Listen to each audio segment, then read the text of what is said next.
ముందుగా ఈరోజు రాజమండ్రిలో జరుగుతున్న పేపర్ కార్మికుల సమస్య గురించి మా రాష్ట్ర యువజన విభాగం నాయకుడు జక్కంపూడి రాజా గారు వాళ్ళ సమస్యలు తెలుసుకొని వాళ్ళకి న్యాయం చేయాలని, వాళ్ళకి చేదోడు వాదోడుగా ఉండాలని, వాళ్ళకి జరిగిన అన్యాయాన్ని ప్రభుత్వం తరపు నుంచి వాళ్ళతో పోరాడి వాళ్ళకి న్యాయం జరిగేలా కలిగించాలని చెప్పి ఆయన ముందుకు రావచ్చి శాంతియుతంగా ధర్నా కూర్చోవడం జరగాలని చెప్పి ఆయన పిలుపునివ్వడం జరిగింది. ఆయన ధర్నాకు పిలుపుని ఇవ్వంగానే ముందుగానే పోలీసులు అది తెలుసుకొని ఆయనని హౌస్ అరెస్ట్ చేయడం జరిగింది.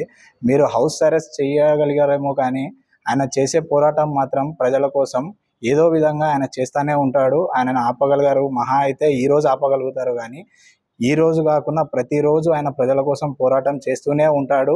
ఒకవేళ ఆయన పోరాటానికి మద్దతు తెలియజేస్తూ ఆయన పోరాడే ఈ పోరాటంలో మా వంతు ఆయన ఎటువంటి సాయం కోరినా కూడా మా రాష్ట్రం మొత్తం యువజన విభాగం మొత్తం ఆయన వెంటే ఉంటూ ఆయన తరపున పోరాటం చేసి ప్రజలకు న్యాయం చేస్తామని ఈ సందర్భంగా తెలియజేసుకుంటున్నాం.